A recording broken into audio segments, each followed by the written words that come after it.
first question is how do motion designers balance artist creativity with the technical requirements of software and production pipelines?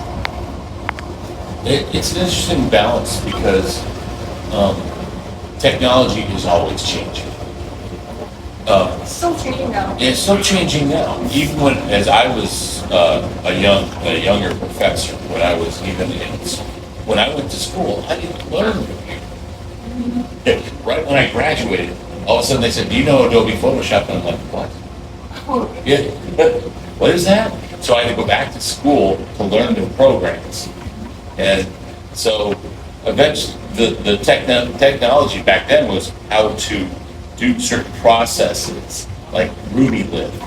We used to, with our typography, we would have rub-on letters, and then we'd have to photograph things, actually physically, set things up for layout and photograph. Now, the beautiful thing about technology is, now that we have Illustrator and Photoshop and all these things that help us, it boosts our creativity so that we're not as stuck creative. What I mean to say is that technology is meant to help us be an assistant. That the more technology has come, it's actually we've been able to build and do more interesting things. And it's the idea of motion media has grown so much, and the fact that we could create, use things that you see on YouTube, TED Talks, and all sorts of things. It's blown the career up huge. It's become big. I tend to believe that motion media is a nice little area where you can connect graphic design, animation, and visual effects, or just all these things, and all these things together, and incorporate it in whatever projects you may need or want. I feel like motion media design is like a developed versions of graphic design. Mm-hmm. Yeah. And it just takes it to the next level. Yeah. And I don't want to move too far ahead. I think that, like, we're in this area right now where artificial intelligence is thinking, right? And everybody's going, "Oh no, oh no!" But I've been around long enough to know that once technology starts to change, we change with it. Yeah. Yet we worry, and after a while we end up learning how to just use it for other things. So we have to figure out how AI, instead of people going, "Oh, I can now make a template for a certain type of introduction for a title." Yeah. But that after a while it's like, where's the creativity? That's where we get involved. That's why you guys are here at the school, is that you're learning the creative aspect. The technology will come. And as a matter of fact, even what we teach you here, eventually you're going to work for a company where they're going to say, "Okay, here's how we develop things. Here's how we work. This is how we develop our pipeline." And they might actually have a program that hasn't been fully invented yet, but they're working on it. So it's, we just learn to adapt, and we maintain our artistic integrity. Yeah, it's like develop technology is kind of make a table reality to designers, I think. I tell my students this: if you could imagine 200 years ago, imagine how artists, painters felt when photography became. Yeah. So they said, "Oh no, I guess we don't need to paint portraits or paint landscapes anymore. I can just click and develop a photograph." Yes, but are there any? Did everybody stop painting portraits? No. Yeah, and even 20 years ago when I lived in Los Angeles, that's when Pixar became popular. As Toy Story. as like the FX Yeah, part. yeah, the animation visual Yeah. effect. All of a sudden, animators are like, "Oh no, 3D animation, 2D animation is dead." It's not. Yeah. Was just 2 years ago, Miyazaki won the Oscar for The Boy and His Errand. If that was not 3D. So it's still relevant because it's based off us, the creators, how we decide we want to have things work with it.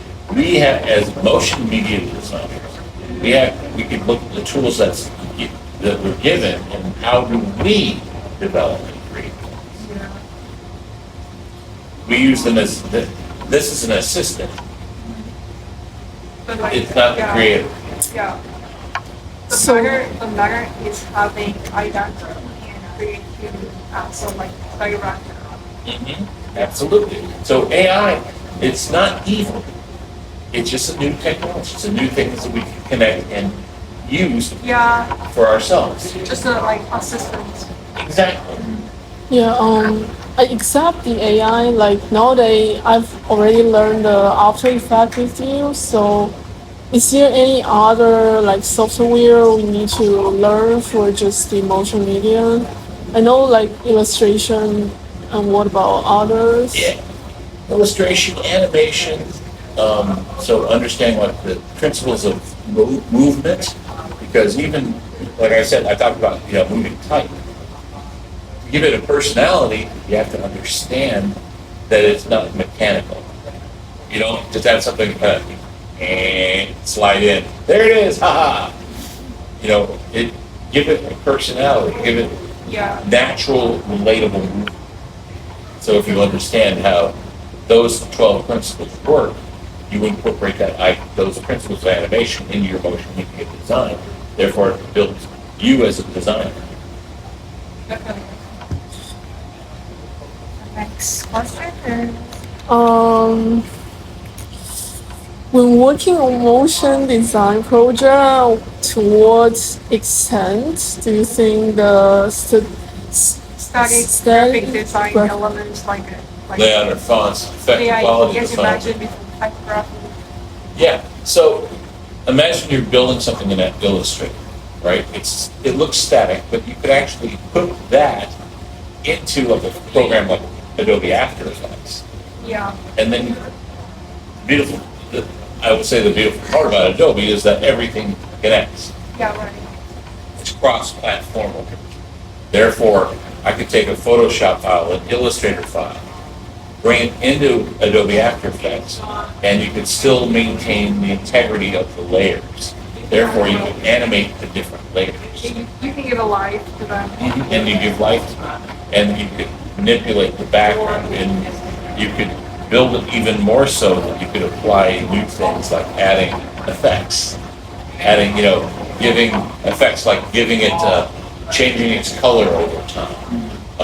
Making the words or the type wiggle. The simple things.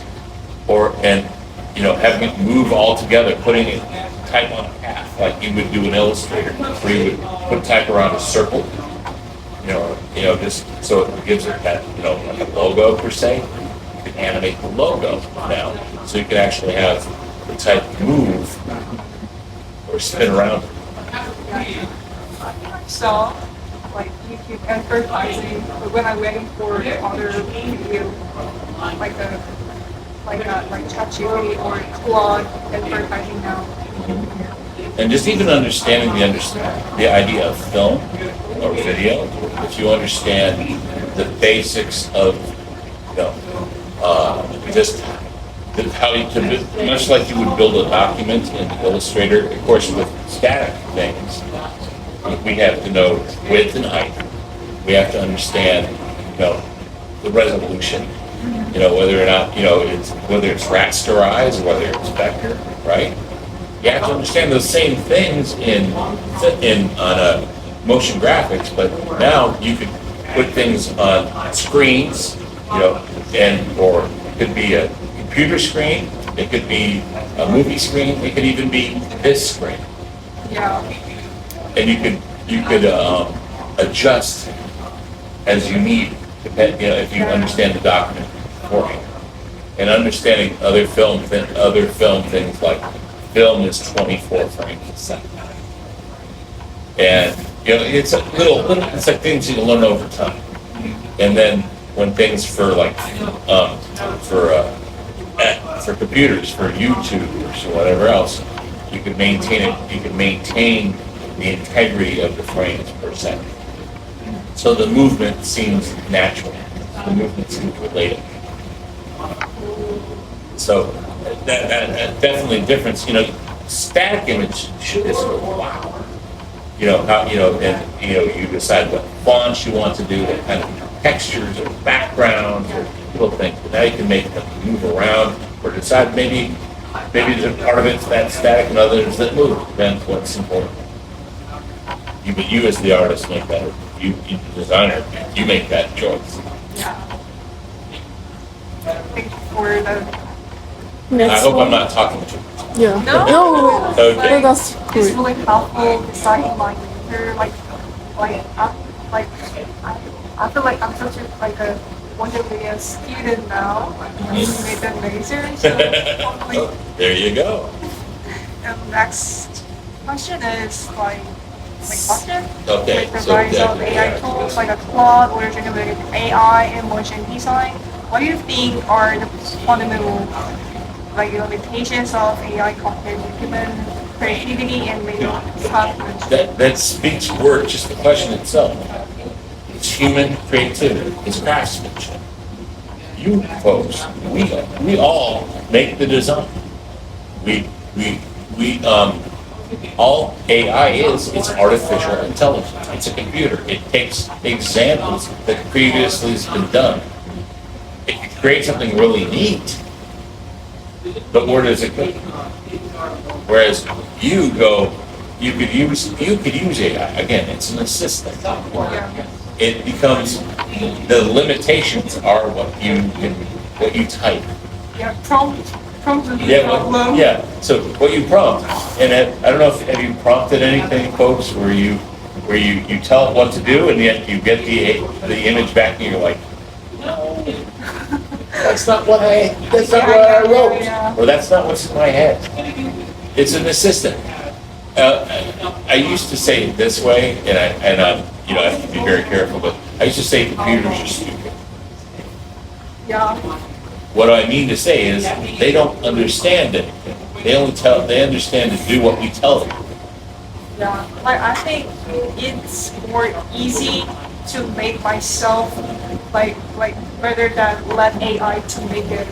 Because I tried Gemini and Banana and Firefly for creating some AI generated image, but they gave me a stupid resort. Yeah, so you have to be very specific with what you Yeah. type. Now, I've challenged myself to use AI. I do believe that there needs to be a lot of laws and things put in place that people are protecting. Because a lot of artwork has been, the computer is basically, or the data centers, they're grabbing imagery that's already on the net, people post it, and they're mixing and mashing it all up together. And sometimes you look at that and go, wait, that looks like so-and-so's work. I mean, before AI came about, if you recall, if there's a program or on a website like Deviant, people would show their illustrations. But all of a sudden, people would show their illustrations, and they'd go, no, somebody would go, no, that's actually my work. You just stole it from me. And this is way before things like this would happen. So there needs to be so in that regard, I do believe that certain copywritten or, artist protected work should not be used. Let us be more creative. Let us challenge ourselves to do that. Then we could go to AI and say, okay, I use it for reference. If I'm having trouble trying to draw something, or getting an idea out of my head for a composition, I'll use it. But that's not what I'm going to turn in. That's not what I'm going to show a client. That's not what I'm going to get for a grade. I'm going to use that and then build my own thing based on what I see. Yeah. Like a cooperation with them. And next question is for Charlie. Which career are more unique to motion media, and which one are more competitive? um, for like students for other majors, like we might be competitive with like animation students, and what kind of motion medium project actually help professionals stand out when we apply for a job. There are a lot of jobs for motion media. Everything that you see on television that has a title that moves is motion media. Sporting events. So working for ESPN, working for, could you imagine actually being the team that works for the World Cup Kind and typing up, having all the stats and all the title cards and everything show up that millions of people around the world see while football players or from other countries are playing against each other. There's that aspect. Motion media also deals with titling in terms of movies. Yeah. Title at the very beginning of a movie. In the old days of film, it was like one static card with just a few names. Stars these many people in the movie. And then actually, they wouldn't show like the credits. They showed it all at the beginning. Yeah. Now it becomes a production. It becomes from camera angle, sometimes animation, depending on the type of movie you're making. So, and you could now we have an opportunity to, with typography, we could create movie titles that come across more like the mood of the film, whether it's a scary movie, whether it's a science fiction, or just a simple romantic movie. You can decide what types of fonts, and you can decide whether it could be just something as simple as even just, could be static, and let the imagery behind it, but how does it, do you have it fade in? Do you have it come in from the side? Could be that simple. yeah, but like for me, I always feel like motion media are really similar to animation or a visual effect. So, except the kidney typography, I was always wondering what kind of different our major like could be sent out from other majors like animations or Yeah, I mean, you can work for other departments as a visual and motion media designer. And, you could work for a studio or an animation studio, whether it's a large one like, Disney or DreamWorks, or even just take small centralized, group of people. Like, for example, the company, the Oscar-winning film called Flow, about the cat, that came out, that won the Oscar last year, I think. But there was a group of like four or so people. So you as the motion media designer, you could say, hey, I could help develop this for you. I could do this or that. I can help you with your credits. I can help you with all of the graphic design. So you can work for a big studio like Universal Pictures, right? And they have their own graphic design department. They have their own motion media department, depending what they're needing to use for. Like I thought motion media is involved in part of graphic design, but it's really separated apart. It really depends on the company. It really depends on the company. And it depends on, because some companies have a separate department.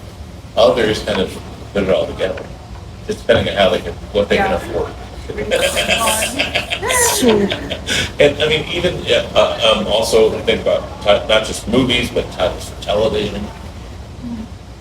I mean, and nowadays, with the internet and right now I have Shirley working on basically an infographic.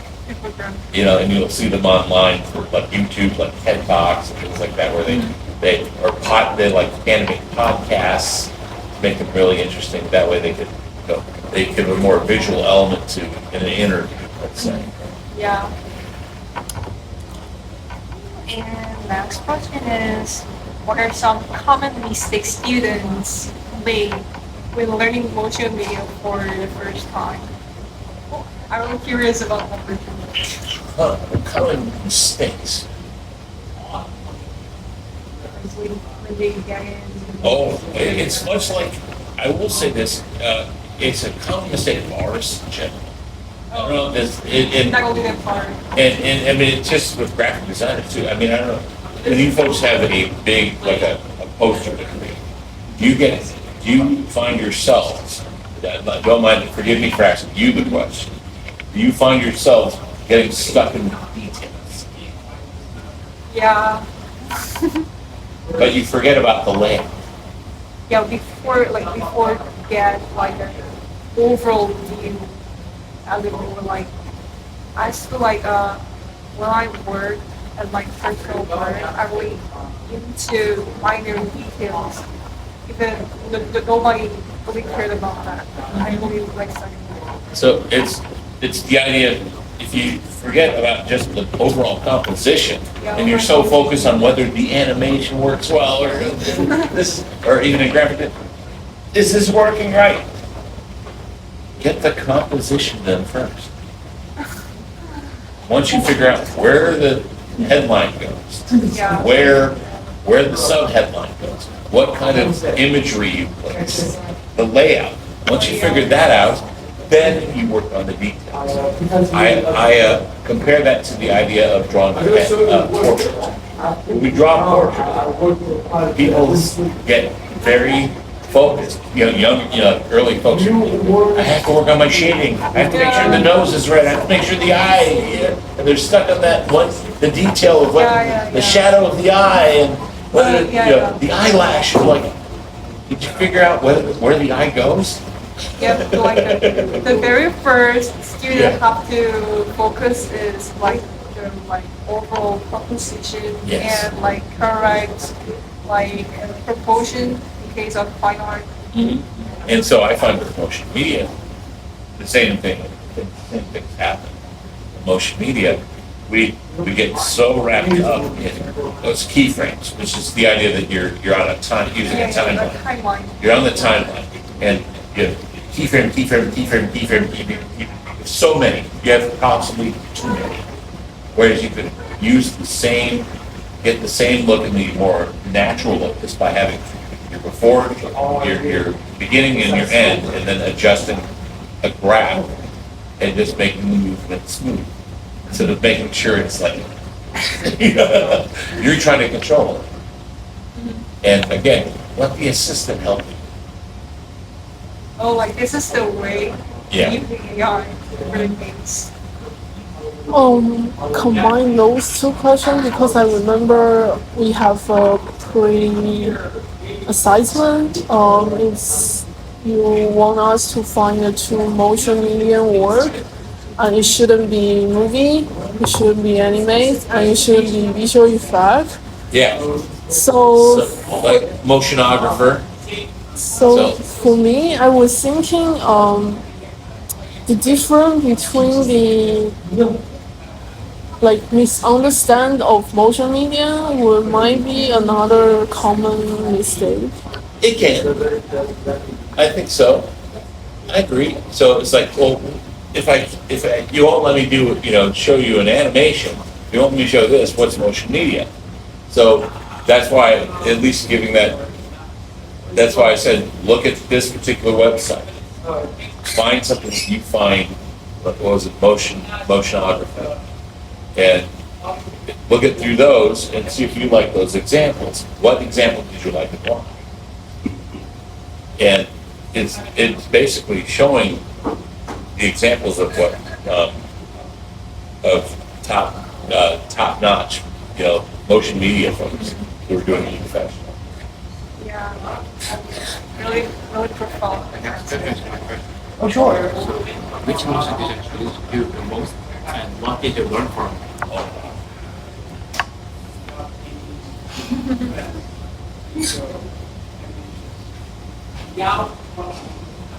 I'm going to be honest with you. The thing that I told you guys about the idea of the young student who gets stuck in the details, So even as a professional. even as a professor, I find myself getting wrapped up in those details. It's always good to remind myself that I need to step away for a moment, take a few, walk around, take a breath, and focus on how can I make it easier, simpler. I heard the same, like, I heard what you said right now, like before the morning class. So that is something that I've learned. So that's why I like that. That's why I teach that. You finished your work, get your 100%. Finish my work with what? Trying to figure it out. So to answer that question entirely, if I come back and I erase all those keyframes, I realize I'm too focused on that minute detail. I'm too focused on it. And yet, I should be looking over the entirety of the piece. So if, I've worked in visual effects, and I had the same issue. I worked in television, and I worked on a show called Mighty Morphin Power Rangers. And I would do like laser beams, and I would, I would animate lightning, and I'd do all these things, but I just got stuck. I'd go back and I'd go back again, and I'm all of a sudden realizing I have every keyframe checked in my timeline. Why? So if I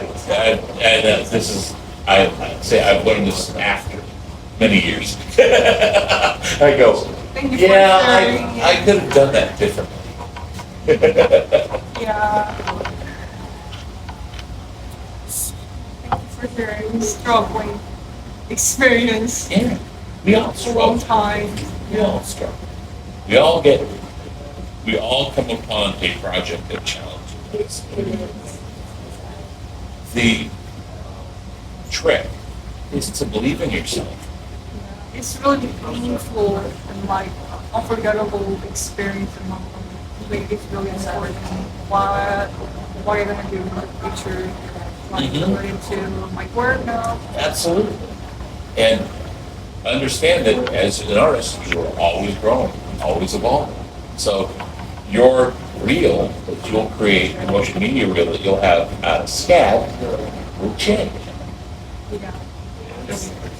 And you'll start to look at your old stuff and go, ooh, did I do that? Yeah, I always. And case in point, like I said, I work in Power Rangers, right? Well, I have two sons. My two boys grew up with me having to work there. And they're much older. We lived in another state. I was now a teacher. And they said, hey, Dad, Power Rangers is on Netflix now. So they're watching episodes, and I was like, ooh. Oh. You watch it television. And I'm watching it on television, and I go, I remember How you create? how I created things. And you go, that's on television for millions of people to see now? Yeah, I won't. I'm not going to say it out loud. Other than the people. But it is one of those moments that you realize, I understand so much more. I understand so much more. I could have done better, but that also goes with the experience I have. Yeah. It's really profound. And sometimes I want to post my work on the Instagram, but I'm still afraid that's too childish. Don't, because you're a student. Don't judge I yourself. have a student in 1/3. I had them do a logo, design, animate a logo. She was so proud of herself that she put it on Instagram, and the company wrote her back. Yeah. It's a very simple animation. She was so proud of herself. She was bold enough to put it out there. And the company goes, nice work. Just that simple. Hey, they noticed us. They noticed me. How cool is that? And making those connections helps you build your network. Helps you you start to get to know those people who are on the other end of the keyboard. And you start building those relationships. That's the beautiful thing, even here at SCAD, where you folks are in class with, yes, they become your competition, but they're also helping with networking and getting to know new people, and help you build your professional. That's Proud of your artwork, your project. Yes, be proud of your work. Don't be hesitated. Rewards confidence. And realize we all worry because the internet is a judgmental place. Yeah. I also played like her concert. But just keep in mind where you are now as compared to where you might be in 5 years. Wouldn't you like to think that you yourselves would look at, find someone like you in college and go, hey, I can help. Hey, I can help make them connect. And there are people out there who want to do like that. So keep that in mind. If people start making comments about your work, if it's good critique, that's one thing. But if it's just to say something stupid, what do they have to add? Like, there is also like perfection to the word. They just want them to say something, to be noticed. yes, that's true. And then we have way too many people like that on the internet. So that's how we learn as we grow who we need to listen to. Sometimes it's a hard lesson, Yeah, but you should always be proud of your own. And realize that you are learning. And believe it or not, I mean, at my age now, I won't tell you, but I am a lifelong learner. I still have new things to learn about After Effects. Yeah. I still have to catch up because they keep going, oh, here's some new thing, here's a new tool, here's new this, here's new that. I go, ah. But once I get somewhere that I feel like I should use it, I get excited about it and I start to learn. Mm-hmm. Haley just told me that she had to meet an advisor this morning. Okay.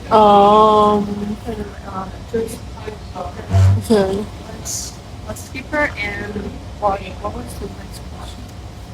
The next question is, it's how do you think motion media design has evolved in response in advance in AI and digital technology? Oh my gosh. It's moving like everything else. It has it. The more, think about this. Adobe, every year and a half, creates the new thing. And then they make the next new thing, but it's basically to fix the glitches from the last one. They're always trying to get ahead. They're trying to listen to us as designers to say, what can we change, what can we do? And we give them the feedback so they build the next one. And then we go, oh, that was a horrible idea. So they have to go back and change that to get the newest version. They're trying to keep us as loyal customers. Yeah. And to use their product, and to use their software. And I always joke around that, Adobe owns half of California.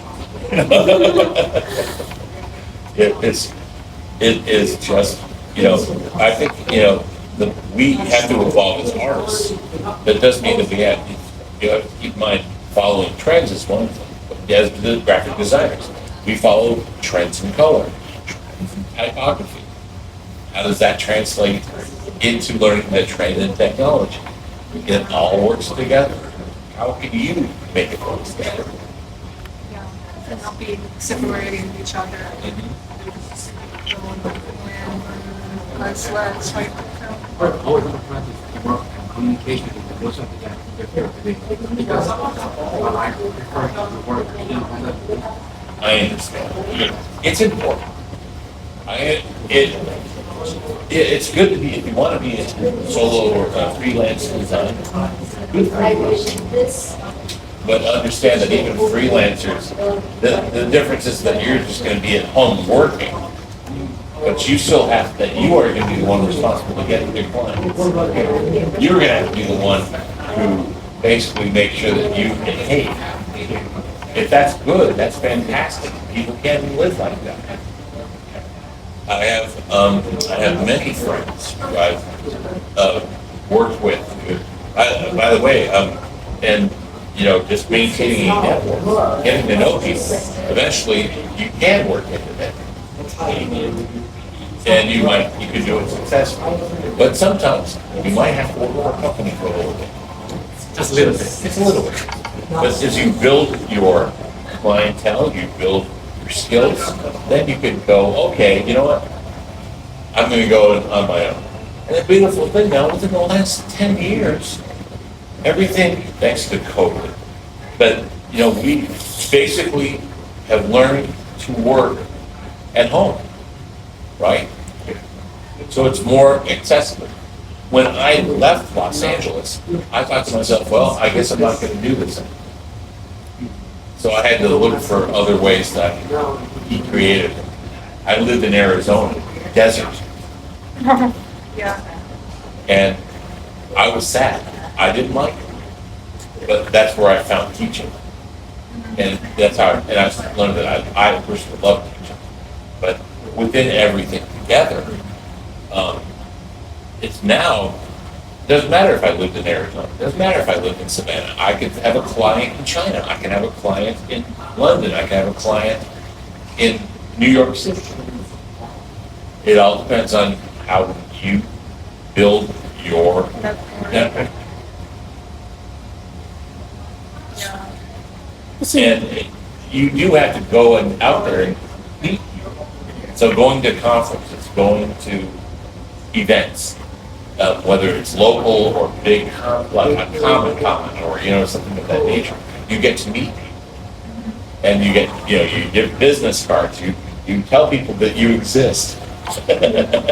And the beautiful thing about you folks, you have those connections and people who are helping you find the work. So at least at the beginning, you might have to work for a company.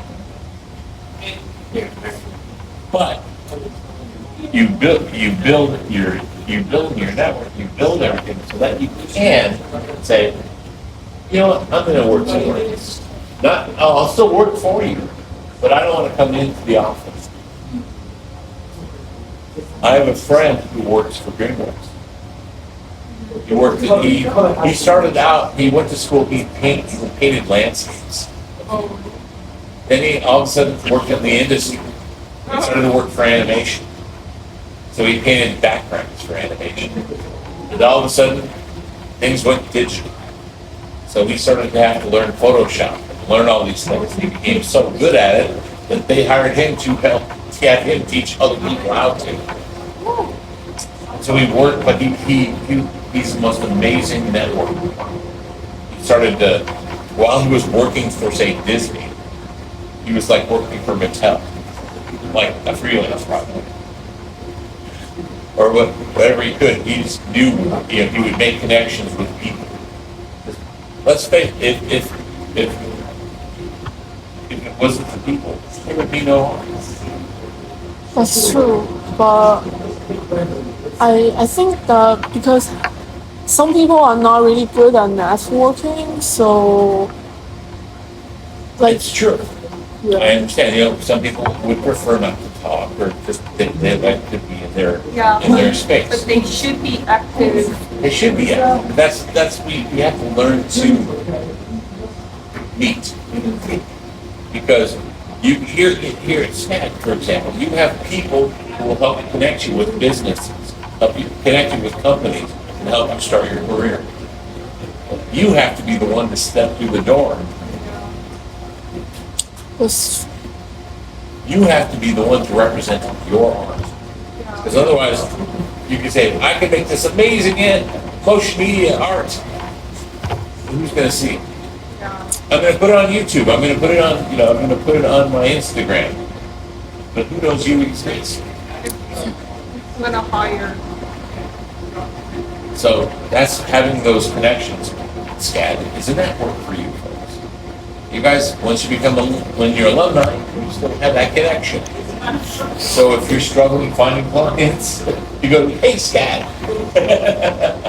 And then should help that you have that resource at your disposal.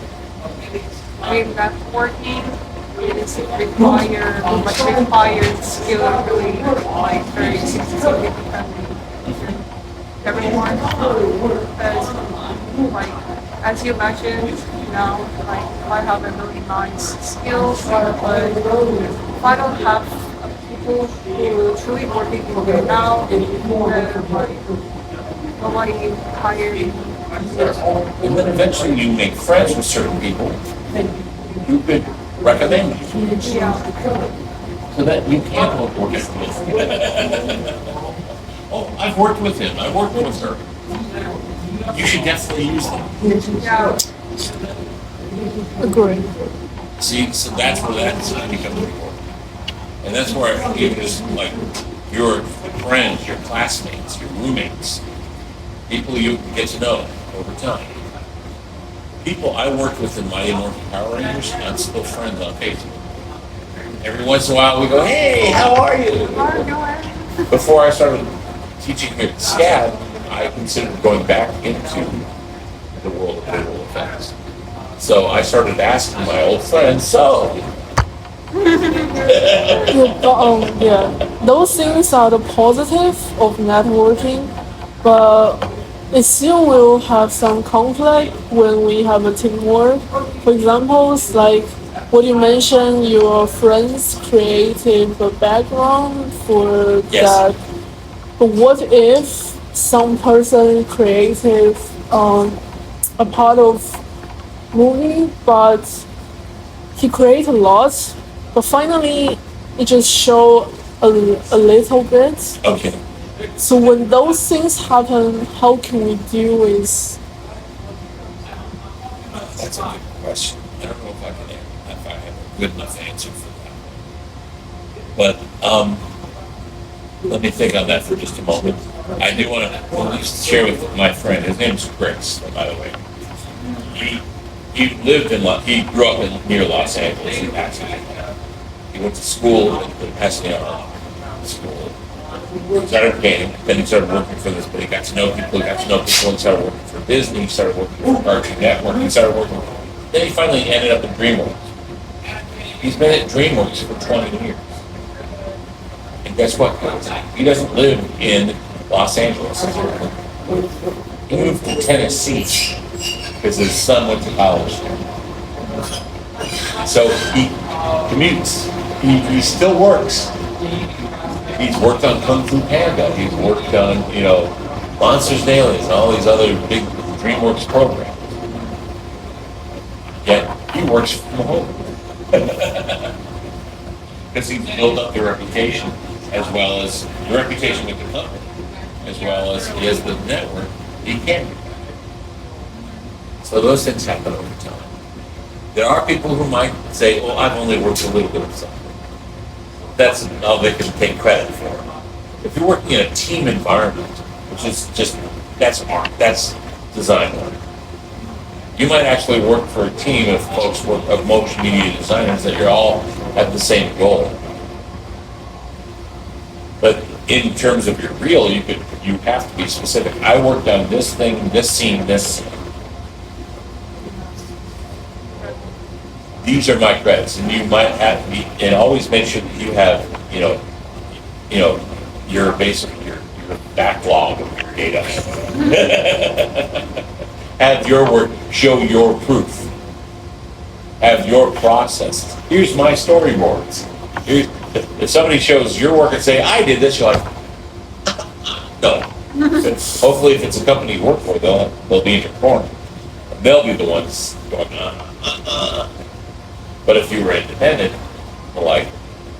you at least should have that reputation enough that people will go, oh, wait, they did this. And they'll have that backup, and you will have the information to say, okay, so you said you did this, how did you do it? Process. Give me The proof, process. Yeah. Yeah. give me proof. Do you have the actual file? Or did you just steal it from the internet? Because I could show you my entire, I've got the After Effects file. I have all the assets. I have everything in my hard drive,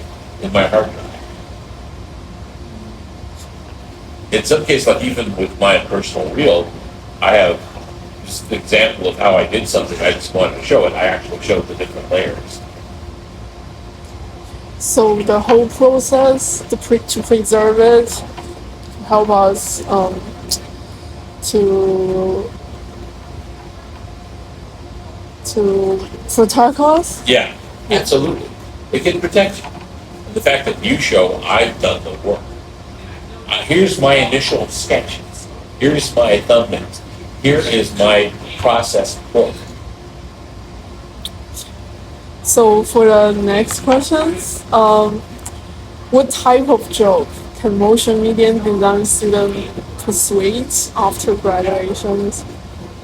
Like, I already know you mentioned the Canon typography for the titles. Except that, is there any specific? Well, that's where you can work for. You basically look for internships. Look for internships for like a specific company that you've researched. ESPN, or it could be an animation studio, or a television studio, or it could be they don't exist anymore, but like you could look at folks that do things online. They have their own company. They have their own, like, if you compare it to her, Rooster Teeth, let's say. They're based in Texas. You know, it could be a gaming. Actually, gaming is also another thing. Oh, You know, you can do motion media design for a game company. You know, and help create their logo, make that move so that you get to see, hey, I animated that every time somebody turns on their console. so is it like the logo design is more connected to graphic design, and then we make it become both? Yeah, Why? absolutely.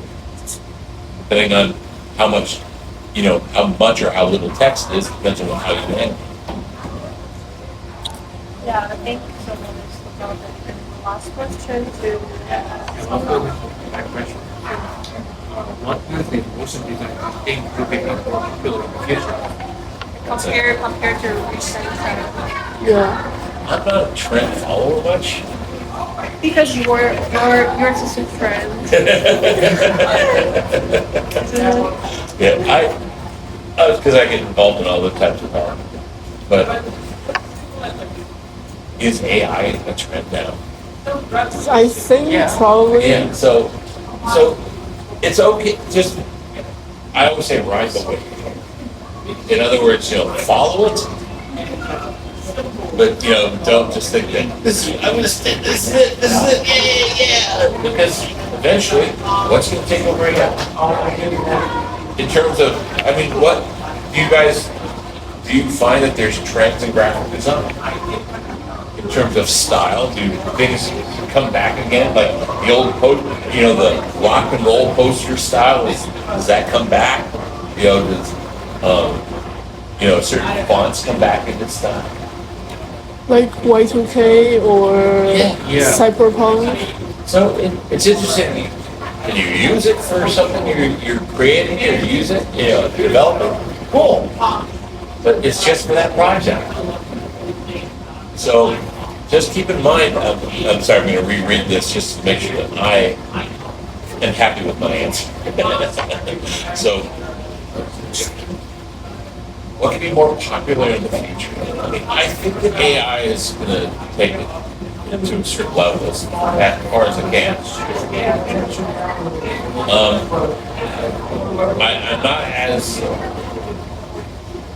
I'm not a trendsetter, so I don't necessarily follow trends.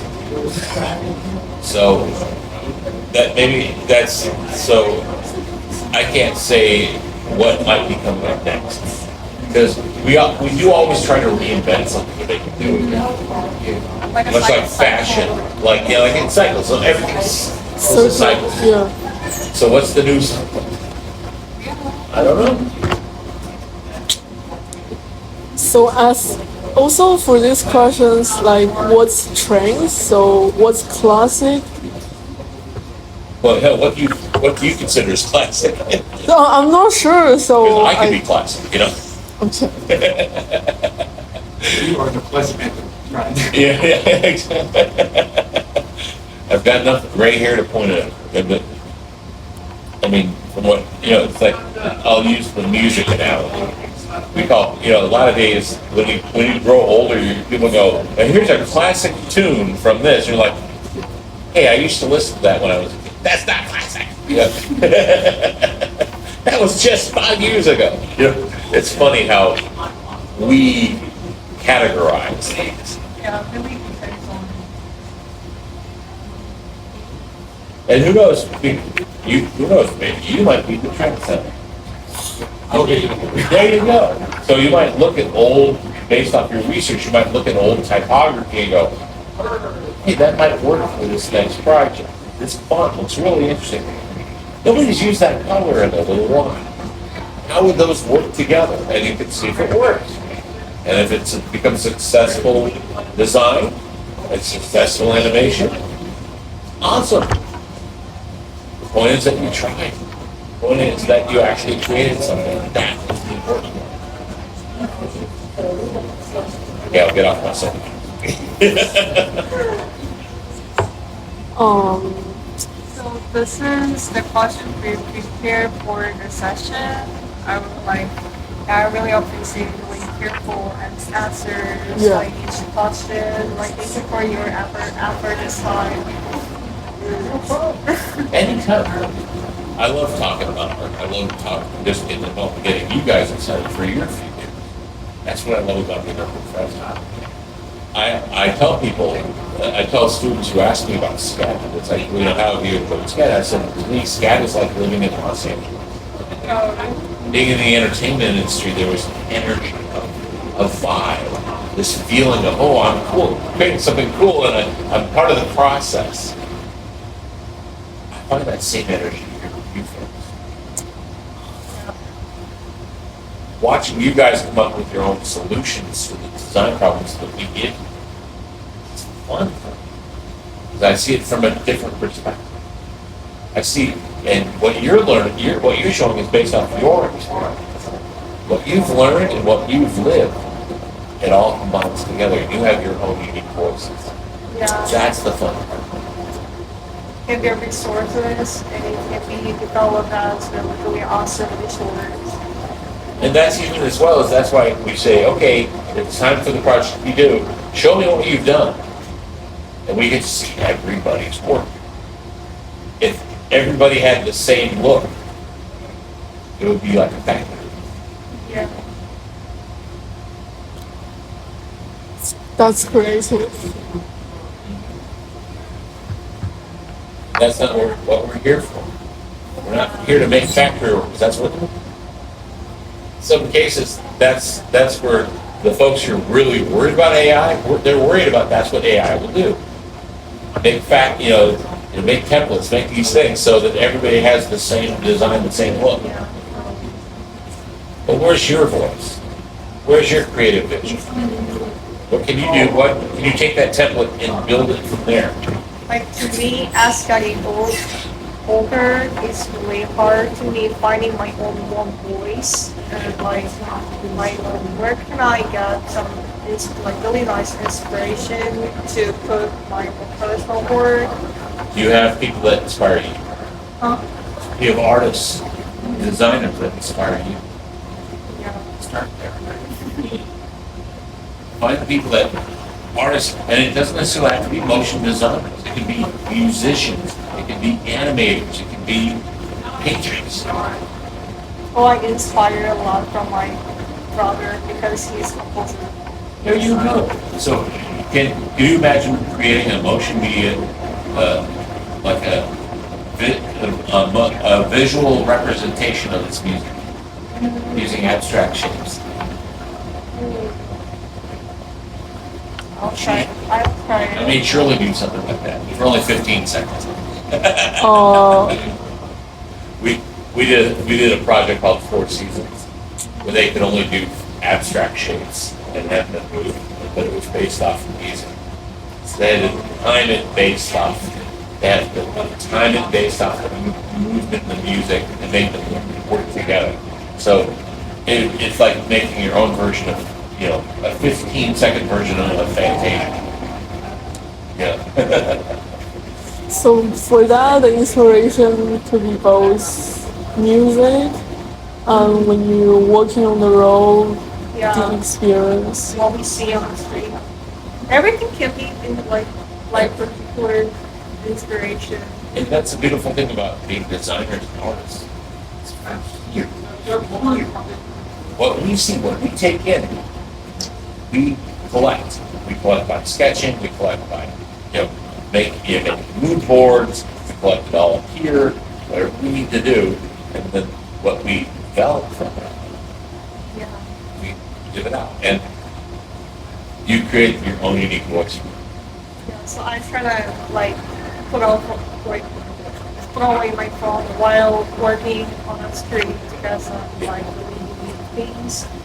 These things are dangerous. Yeah. I'm just as bad. Just as bad. They become times wafers. Okay. Totally agree. Does anyone have questions so far? Any quick idea questions? I think I'm enough. Okay. I really appreciate it. My pleasure. My pleasure. By the way, I'm being a professor. I'm always open. You can email me and ask my feedback anytime. Okay. Do you have a card for contact or email? I have my SCAD email, but I don't have one card. Just jcummins@scad.edu. I'm from Shelley. Yeah, fantastic. Yeah. And say, here's, if you want just feedback on a project you're working on, or that you would like, I'm there. That's what I love to do. Really appreciate Inspire young designers. I'm not getting that way. it. Yeah, thank you so much. My pleasure. Yeah, see you later. Thank you so much for your time.